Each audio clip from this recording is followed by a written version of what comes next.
as you know that in the previous lecture we have seen some numerical regarding empirical formula and molecular formula.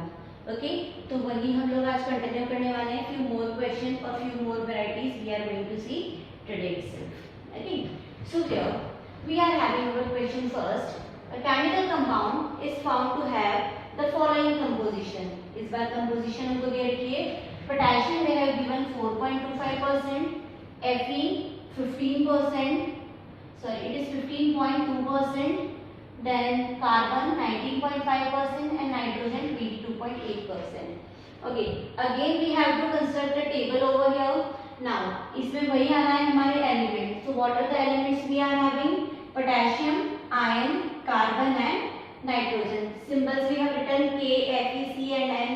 Now their masses. Potassium is having mass 39, iron 56, carbon 12 and nitrogen 14. Now again we have to calculate the moles over there. Moles कैसे calculate किए थे हमने पहले? हम लोगों को कैसे calculate करने हैं? आपका जो परसेंटेज है divided by mass. ओके, तो पोटेशियम का परसेंटेज हमारा है कितना? 42.5. ओके, ये 4.25 मिलता है ना, इसको करेक्ट करिए आप लोग. 42.5 करिए इसे. 42.5 divided by 39, then 15.2 by 56, 19.5 by 12, 22.5 by 14. हमने क्या किया? सभी के परसेंटेज को उनके मासेस से डिवाइड कर दिया है. ओके, अब ये जो मोल्स आए हैं हमको मोल्स क्या क्या आए हैं? 1.089, 0.271, 1.625 एंड 1.6. इसमें हमको क्या करना है? हमको देखना है the minimum number of mole. सबसे कम मोल्स किसके हैं? 0.271 के. तो सिंपलेस्ट मोलार रेशियो निकालने के लिए हम लोग क्या करेंगे? जो सबसे मिनिमम मोल है उसी से सारी वैल्यूज को सभी के मोल्स को डिवाइड कर देंगे. जैसे ये आया है 1.089, तो इसको हम लोग डिवाइड करेंगे 0.271 से. तो 1.089 बाय 0.271 4, 0.271 बाय 0.271 1, 1.625 बाय 0.271 5.9. इस 5.9 को जब हम लोग सिंपलेस्ट होल नंबर रेशियो में कन्वर्ट करेंगे तो will take it 6. 1.6 by 0.271 again 5.9, तो विल टेक इट 6. तो हमारा फॉर्मूला क्या बना? K4 Fe C6 N6. तो इसको जब हम लोग मर्ज करेंगे तो बन जाएगा K4 Fe, और क्योंकि कार्बन और नाइट्रोजन दोनों 6 है इसलिए मैंने लगा दिया K4 Fe CN6, that is potassium ferrocyanide. Okay, तो ये देखा बच्चों हम लोगों ने पहला क्वेश्चन हमारा सिंपल क्वेश्चन था. ऐसा देखा जाए तो इस टाइप का क्वेश्चन हम लोगों ने सबसे पहले कर भी लिया है. Okay, now come to second question. Second question में हमारे पास है an organic compound on analysis is found to have following composition. कौन क्या कंपोजिशन दे रखी है हमको? कार्बन 41.4%, हाइड्रोजन 5.75%, नाइट्रोजन 16.8% और बाकी क्या है हमारा? ऑक्सीजन है. अब बाकी ऑक्सीजन है तो आप लोग कैसे निकालेंगे ऑक्सीजन को? आप क्या करेंगे? 100 माइनस 41.4 प्लस 5.75 प्लस 16.08. ओके, इस पूरे 100 में से इस पूरे को आप क्या करेंगे? सब्ट्रैक्ट कर देंगे. ओके, जब आप इस पूरे को माइनस करेंगे, है ना, इस पूरी वैल्यू को 100 में से सब्ट्रैक्ट करेंगे, then the value of oxygen come out to be 36.77 over here. ठीक है, आपको क्या करना है? ऑक्सीजन ले लिया 36.77. वैसे भी मैंने आपको सबसे पहले बताया था कि इस टाइप के क्वेश्चन में आप सबसे पहले देख लीजिए कि ओवरऑल अगर क्वेश्चन परसेंटेज में दिया है तो आपका ओवरऑल परसेंटेज जो होना चाहिए वो कितना होना चाहिए? 100%. ओके, 100% नहीं है इसका मतलब आपके क्वेश्चन में कुछ मिस्टेक है. ओके, सो हियर हमारे पास है कार्बन, हाइड्रोजन, नाइट्रोजन और लास्ट हम लोगों ने जो निकाला है वो oxygen. Symbols we are going to write carbon CHNO, masses 12, 1, 14, 16. Moles कैसे निकालें? Moles percentage by mass. 41.4 by 12, 5.7 by 1, 16.8, 08 by 14 and 36.77 by 16. The value come out to be 3.45, 5.71, 1.15 and 2.30. अब इसमें भी हमको क्या करना है? सबसे मिनिमम नंबर ऑफ मोल है 1.15, तो हम हर किसी के मोल को 1.15 से डिवाइड कर देंगे. डिवाइड करने पर हमको जो वैल्यूज मिलेगी वो है 3512. तो यहाँ पर simplest molar whole number ratio भी बना हमारा 3512. ओके, मतलब कार्बन हो गया 3, हाइड्रोजन 5, नाइट्रोजन 1 एंड ऑक्सीजन 2। तो फॉर्मूला हमारा बना C3H5NO2। इसका नाम होता है नाइट्रोप्रोपेन। ये नाइट्रोप्रोपेन है हमारा। ओके, ऑर्गेनिक कंपाउंड है ये। ऑर्गेनिक कंपाउंड में कार्बन, हाइड्रोजन, ऑक्सीजन तो होते ही हैं, उसके अलावा नाइट्रोजन, हैलोजन, सल्फर वगैरह भी हो सकते हैं। Okay, so this is our question number second. Now come to question number third. ये थोड़ा सा डिफरेंट क्वेश्चन है, इसको बहुत ध्यान से समझिएगा कैसे हमने इसको सॉल्व किया है। ओके, देखिए इन्होंने बोला है हाइड्रोकार्बन। हाइड्रोकार्बन मतलब compound of carbon and hydrogen. Hydrocarbon में कार्बन भी होना चाहिए और हाइड्रोजन भी होना चाहिए। So here a hydrocarbon contains 85.7% carbon if 42 mg मतलब कि 42 into 10⁻³ gram। If 42 mg of compound contains 3.01 into 10⁻20 molecule, what is the molecular formula of the compound? यहाँ पर बच्चों हमसे empirical formula नहीं पूछा है, यहाँ पर हमसे पूछा गया है molecular formula। ओके, बट हम लोग जो इस मेथड से निकालते हैं वो क्या होता है, वो तो होता है हमारा एम्पेरिकल फॉर्मूला। बट यहाँ पर हमको वर्क करना है मॉलिक्यूलर फॉर्मूला के लिए। कैसे वर्क करेंगे हम लोग, systematic we are going to proceed. देखते हैं हम लोग कैसे जाएंगे। तो देखिए सबसे पहले काम है बच्चों, हम एम्पेरिकल फॉर्मूला निकाल लेते हैं। कैसे निकाला एम्पेरिकल फॉर्मूला हमने लिखा हमारे पास हाइड्रोकार्बन है, मतलब हमारे पास कार्बन है 85.7। अगर 85.7 कार्बन हो गया बच्चों तो हाइड्रोजन कितना हो गया, 100 माइनस 85.7 हो गया, तो ये हो जाएगा हमारा 40.3% hydrogen.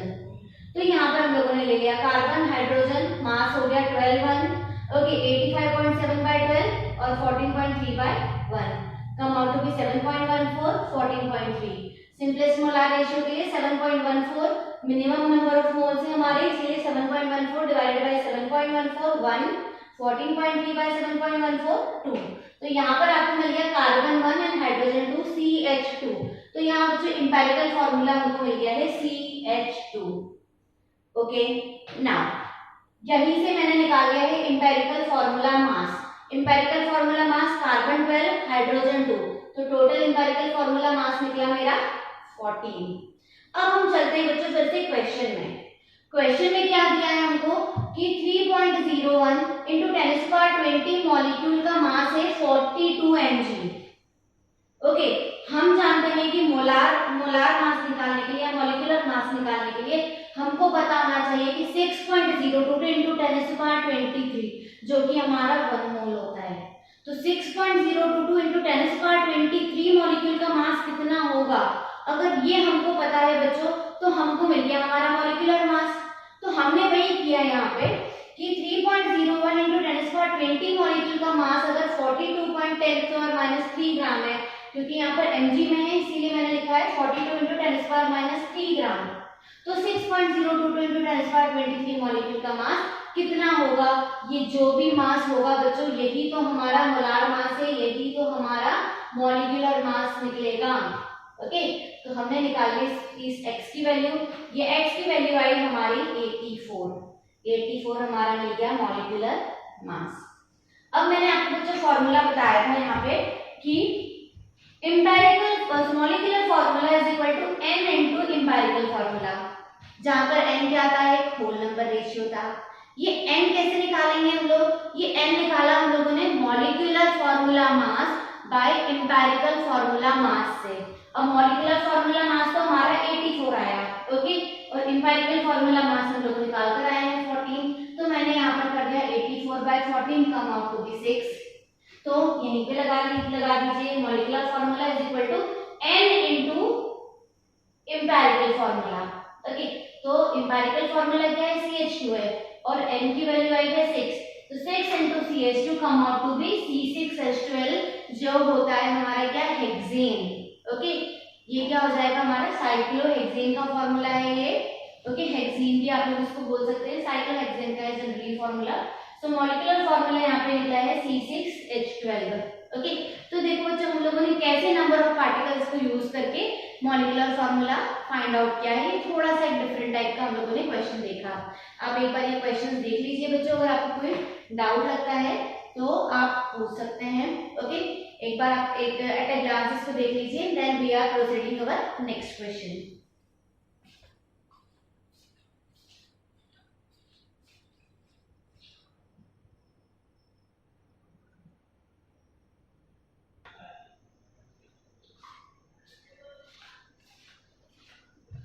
Now children, we are having our question number 4 over here. 15 gram of a compound Na2SO4 dot XH2O contains 2.36 into 10 to the power 23 water molecule. What is the molecular formula of compound? Definitely इसमें आपको कोई composition हमने नहीं दी है, तो हम लोग क्या करेंगे बच्चों, हम लोग यहाँ पे निकालेंगे सबसे पहले मोल्स। बच्चों देखो मोल्स आ जाता है, मोल्स आ जाता है तो वहीं पर आप लोग क्या निकाल लेते हैं, सिंपलेस्ट मोलार रेशियो निकाल लेते हैं। ठीक है, तो मोल्स आ जाता है तो सिंपलेस्ट मोलार रेशियो निकल जाता है हमारा, और उसी से हम लोग सिंपलेस्ट होल नंबर रेशियो भी निकाल लेते हैं। तो यहाँ पर इस पूरे क्वेश्चन में हमारा जो फोकस है वो वही है कि हम सबसे पहले तो नंबर ऑफ मोल्स निकालें, फिर हम आगे की बात करते हैं। ओके, तो देखो बच्चों यहाँ पे इन्होंने दिया है कि 2.36 into 10 to the power 23 water molecule, मतलब हमारे पास इतने वाटर मॉलिक्यूल तो है।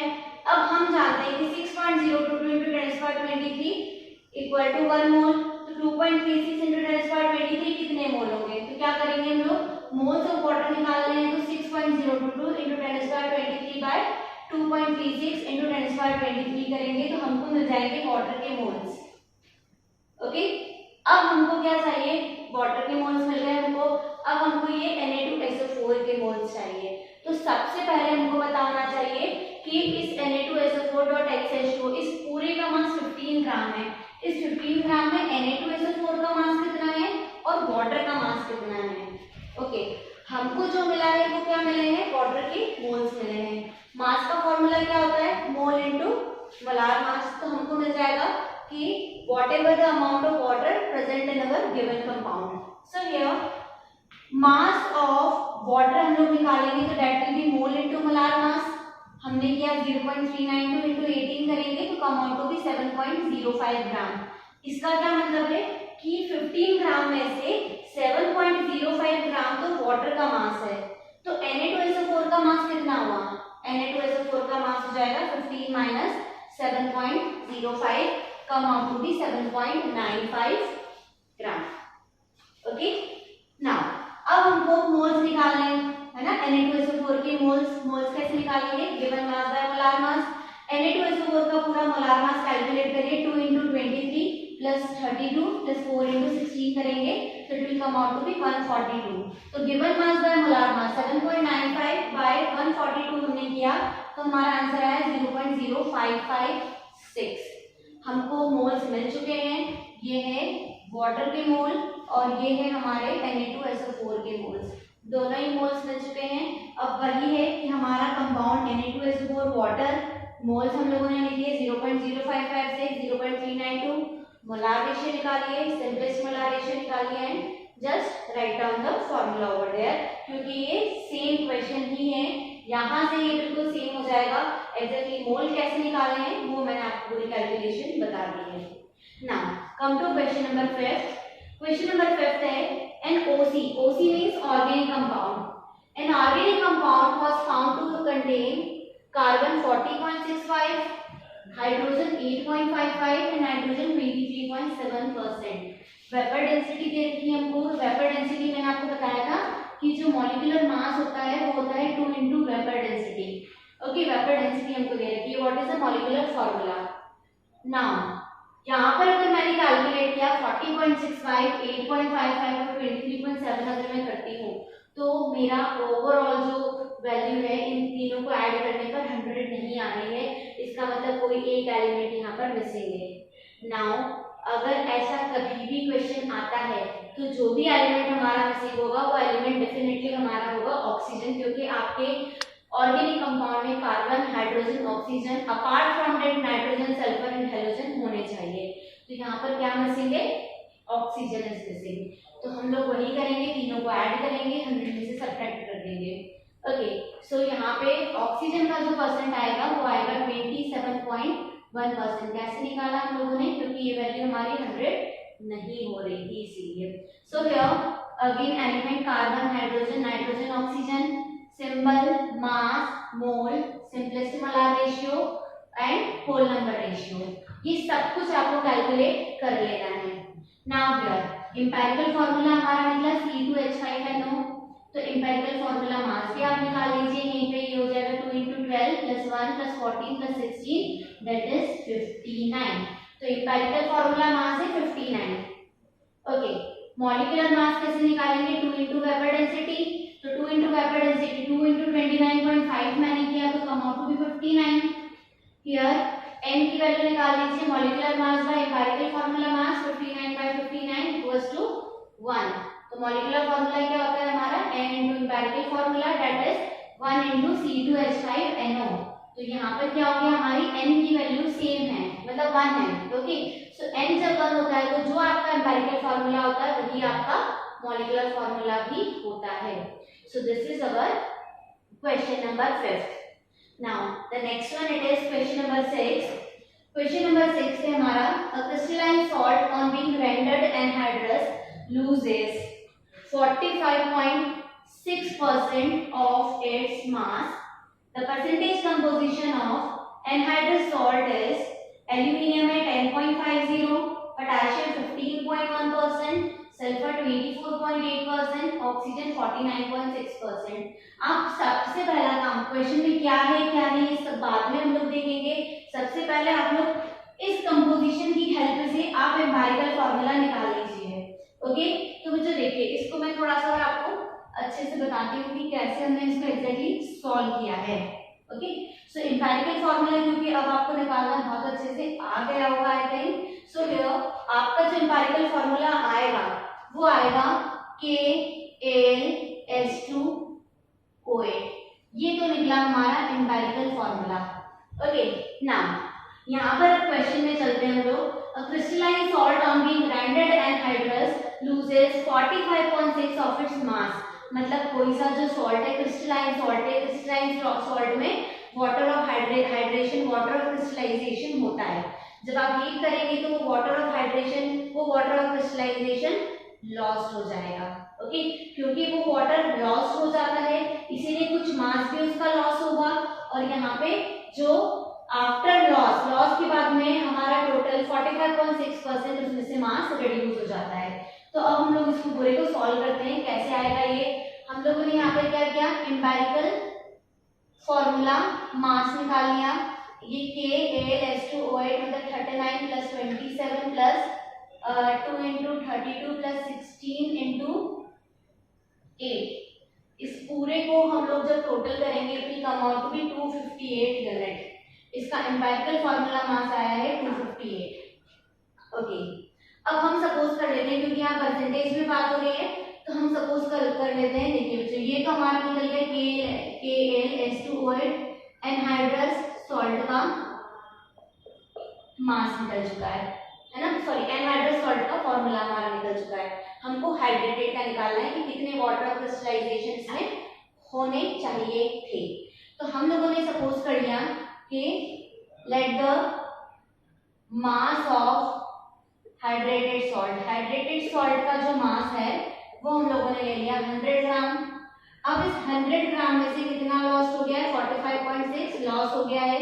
तो जो बचा हमारा वो हो गया है हमारा क्या, 54.4 ग्राम, जो कि एनहाइड्रस सॉल्ट का मास है।